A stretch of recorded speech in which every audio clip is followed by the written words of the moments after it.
rumors about Diana Ross's relationship with the Supremes are, I mean, they're legendary. We've heard stories that Diana would make the other Supremes change gowns at the last minute. I never heard that before, no. Forcing them to perform in mismatched nail polish. Oh, I heard this one. I was going never did. Yeah, I heard this one. I heard that you used to, on the shows, you would spread your hands over the other Supremes' faces. Now, and once, remember there was a period about 20 years ago, we heard that you actually had, like, pushed back Mary off the stage or something. You heard that one? Well, it was also written by Mary herself that Berry Gordy and Diana Ross conspired to further Diana's solo career, no matter what the cost to the other Supremes. But Diana Ross says, in her own words, "This is sway. But what's serious was that you were on tour with Diana Ross and that you were shutting it down so cold on stage that Diana had to kick you off the tour bus. Back then, Sway? Yo, it was shady back then. It was shady. It was shady, and eventually you moved on. Is any truth to that? Don't be scared, Gladys. You know, I try to be nice, but you can only tell the truth. Yeah. Okay? And I'll tell you just how it happened. We were on tour with the Supremes, and we were doing like colleges and some coliseums and stuff like that. And we opened for them. And we got to one of the theaters in the round, can't remember what it was, and we were getting house. And when we got off the stage, we had the same road manager, and he said, Mr. Gordy's on the phone for you. I said, Mr. Gordy, I said, he think we doing good out here? You know, we just wanted to do our best, you know? And so he said, well, yeah, but he wants to speak to you. So I got on the phone, and he said, hey, he said, I hear you guys are doing great out there. You know how he sings, you know. I said, well, I hope so, Mr. Gordy. He said, but you giving my star act a little bit of trouble. You know, what's up with that? I said, we're just doing our thing. That's all. He said, well, I think you guys are coming home.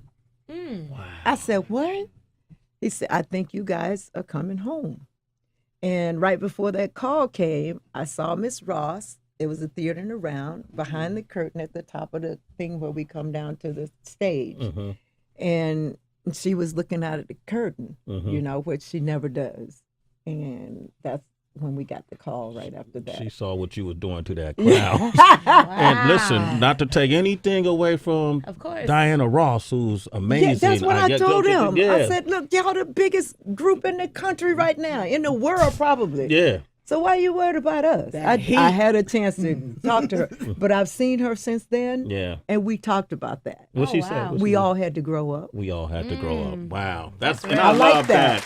I like that. Yeah. You know, we all had to grow up. Yeah. You know, you didn't have to be insecure. Do you know that nobody could touch you at that time? Yeah. A fair shake when she sits down with interviewers. What's the biggest misconception about you? I think the biggest misconception is that I'm a bitch, maybe, if people think that. Now, why do they think that? Why do you... Because I'm just like you. I have standards. You have a way that you want to run your business. I have standards. I have a way that I think works. I request that in my presence. And when a woman is in that position and strong about her needs and how she wants it done, then the information coming back might be, you know, that's a bitch, you know. You know what? They were a little snooty acting, especially Diana. Was a little snooty acting. Presented as first among equals. She really wasn't the spokesperson. Okay, we all could talk, but we were taught at home never to air your laundry in public. So we started becoming really, really famous. We'd get on these shows, and all of a sudden, people would stop talking to Florence and I, and they would direct all the questions to Diane. Why? Well, I mean, I finally found out that they were told. The Motown machine was doing a makeover, transforming a girl group into a single star with backup singers. They were doing a great job of elevating Diane, yes, at the expense of the Supremes, or using the Supremes, which was me. Everyone was afraid to offer Florence and I any songs. You gave all the songs to Diane, period. I see. And all the attention fed the fire for a young diva in the making, Very soon, Miss Ross would be ready for her close-up. There is a certain thing that about Diane that has always been the way she is, period, since I knew her at the age of 13. And that would be, she wants everything herself and doesn't want to share. Yeah. So all these things were festering inside. We never went to Diane and said, we want to sing some of these songs, give us some, at least the B-side of a record or more songs on the album. We never expressed that. And so that was what was eating into the interior of the group. Especially Florence Ballard, considered by most to be the best singer in the group. Bitter and humiliated, she drifted to drinking. Sometimes unreliable on stage, Berry Gordy and Diana now saw Flo as a liability and fired her. In 1976, she died, broke and brokenhearted. Is it fair to say that Flo's death really, in many respects, was caused by the heartache and the bitterness and the pain? Oh, I've always said that. I've always said that Florence died of heartbreak, and I refuse to do that. I refuse to have somebody else be the cause of my death, and I succumb to it. No, I was at this very modernistic. Johnny, I was getting ready to say about replacements. We have, just like, I guess, Broadway shows, stars, I guess, we have a stand-in that if the show must go on. If any of us get ill, except for me. They can't stand in for me, but for Florence and Mary, we have two young ladies that, stand in their places. Hey, that's a great idea. To keep singing, keep working. Our schedule is so that we have to work each night. I understand you're doing so well at the Copa that there's no room left on the floor to perform. Yeah, no production numbers. They just keep moving tables. Yeah. Remember the Marx Brothers and I want to kept bringing to About it. Okay. A little clip. There is a certain thing that about Diane that has always been the way she is, period, since I knew her at the age of 13. And that would be, she wants everything herself. When people say this is Diana Ross and the Supremes, it really isn't the Supremes. What do you say?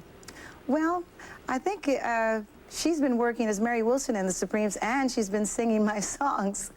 And it's not her voice. I mean, I had a solo career for 30 years. I've been singing Supreme songs. I want to go back to something else that was said by Mary Wilson. She said you were all equal until you began a love affair with Berry Gordy. Oh. And she said that's the reason that you were made the star, and that you were pushed out in the front. I'm not going to defend that. I think the audience knows that that's my voice on all those songs, and it had nothing to do with my relationship with Berry. I think he's a wonderful, he gave me an opportunity to shine. Berry believed in me. Berry sponsored me doing Lady Sings the Blues. He probably Your recent television special was called The Divas. Now, it used to be that to be called a diva, Diane, was not a compliment. I mean, divas were considered monsters. No, not really. Wasn't it prima donnas that were the prima difficult donnas? ones? Does diva describe you? Do you like being called a diva? Yes, I do, actually, right now.